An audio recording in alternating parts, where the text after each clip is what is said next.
Hi everybody, Gisele Grenier here from artplace.ca. Okay, another experiment. I am getting so successful, I must be on a roll. All these are art experiments that I'm doing that are going wrong, but I'm getting something that's better than what I actually intended. So, let's see if I can hit another home run. Okay, so what I want to do is any page, it doesn't matter. This one's actually kind of bland, but it is all just leftover stuff, and actually got this texture from just, you know, doing this on a previous, actually probably like 55 pages ago. Any type of background, preferably something that's not too busy, that's kind of subtle. A can of compressed air, or you can use a straw. I'm not going to use a straw because my face would be right down in front of the camera and right in your way, so I'm not going to do that. Don't do this on your support, but I'm doing it just to see because I have space. I'm going to put a bit of a squeeze of burnt sienna, and now I'm going to take some flow medium. Now flow medium is, it makes your paint quite thin, but it's better than water because it doesn't break down the glue of the paint. If you use too much water with acrylics, the glue, the polymer emulsion, everything, all that glue, the paint becomes very weak. So I'm using flow medium, which is made for this purpose. And you can also, I believe you can also use this for airbrushing too. So I'm just going to pour it in. And what I want is I want the paint to be a consistency of ink. You probably can't even see that.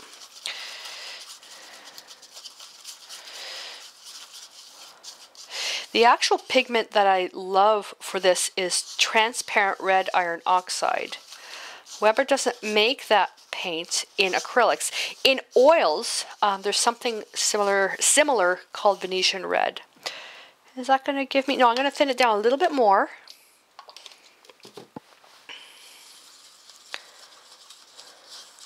There we go.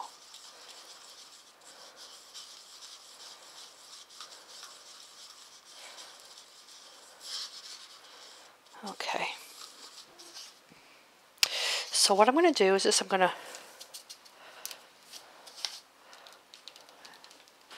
Okay, let's see if this will work. I'm going to take the compressed air now and I'm going to go right on it and just blow.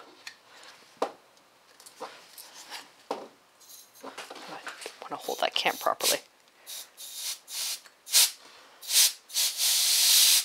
Not only will it dry the paint, but it creates these nice little swirls. But you don't want to use the can this way. You need to use it.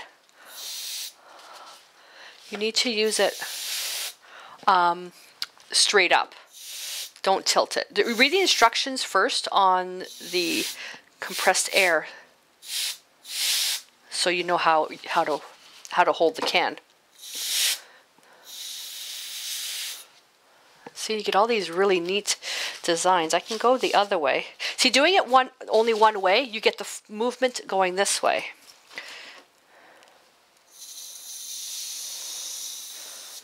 I like to feather those edges.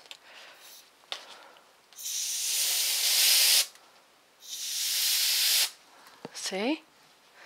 This can's getting really cold. How cool is that? Could I actually draw something? What could I draw? A flower.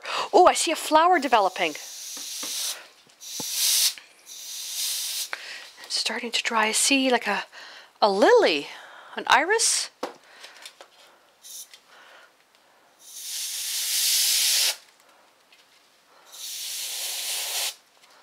That's cool.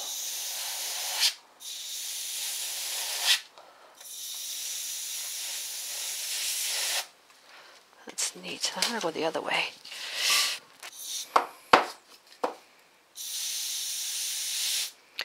And you can let that dry. Let it dry and then put another layer on. But there's something else that you can do. That's kind of cool. I gotta put that can down. It's cold. It's cold. That's kind of cool. Well, I've got all this leftover paint, so what do I do with it? Well, how about... What can I do with it? Let's see if we can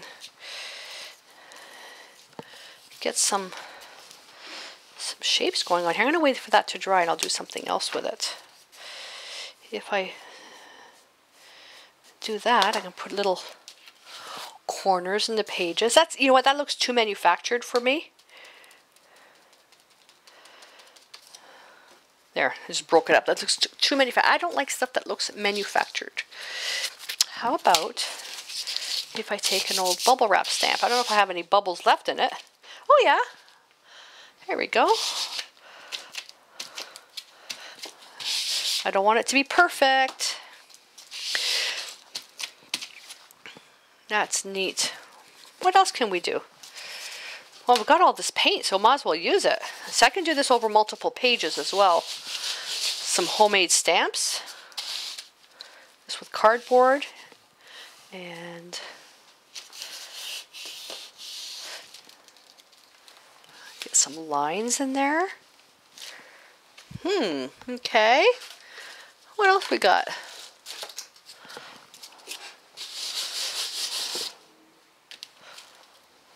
I think I need a little bit more paint than that.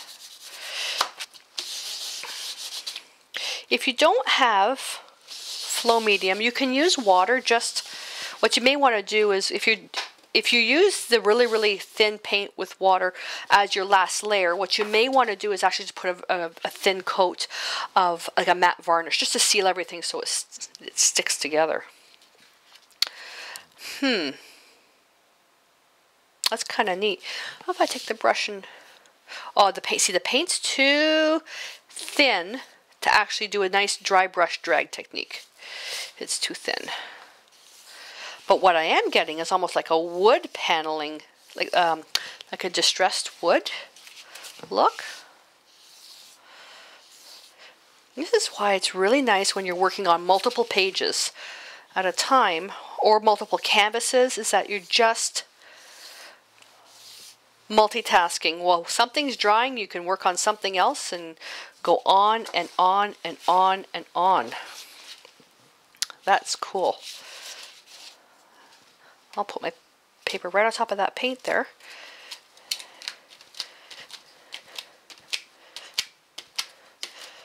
And push, because there's not much paint there is dry, but I'm going to push this.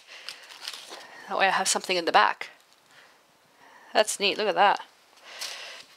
Oh, I see my fingerprints in there.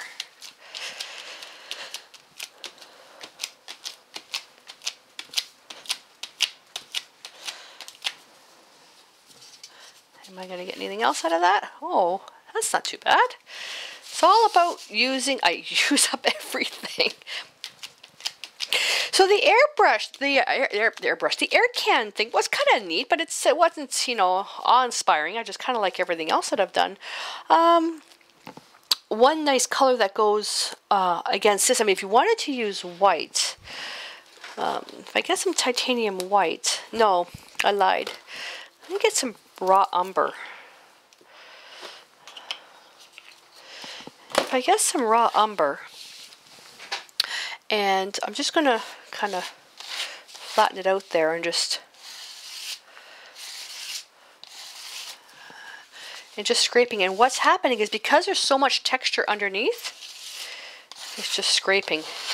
Raw umber is very dark. It's almost like a greenish brown.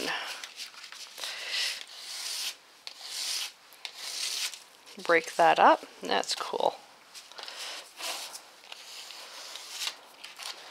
And then I got some on the back.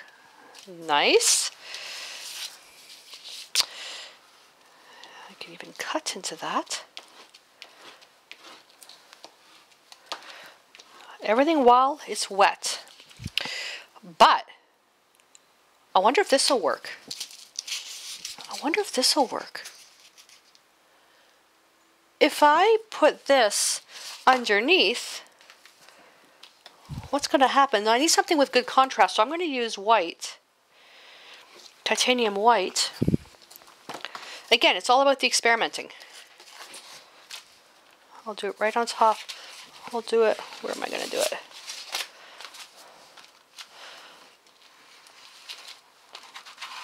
It's too wobbly.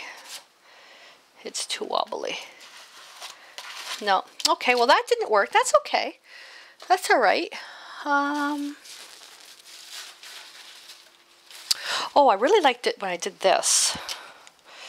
I like that. I like that. And you know what else I like? I like circles. I love circles. I love, love, love circles. I don't know why. I love circles. I love circles of different sizes too. What else have I got in here? Oh, this is cool. This is from, what is this from? It's from a prepared meal at a local grocery store. A really nice local place in Hamilton. Okay, what can we get out of that? Awesome! Look at that. The smallest things amuse me. Run it off the page. The smallest things amuse me. That's neat. Okay, let me go back to what I originally wanted. Okay, I can use this to create my circles. And you're probably wondering, what's all this? Oh, that's for another video. You just have to watch them all.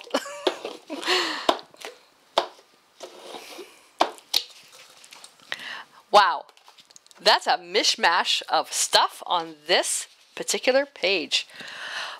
And I'm looking at this and I can see, I would love to do a Western themed design on this.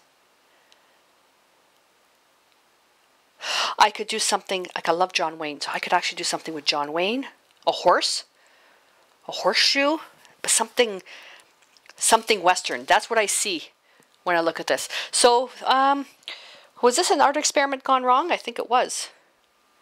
No. Yeah, sort of, because I didn't get quite the coral effect. The technique I was doing with the air cam, I do it with watercolors, and it's beautiful. The acrylics, I think it was just a little bit too heavy. But how beautiful is that? That is neat, eh? All right, so there we go. Another background.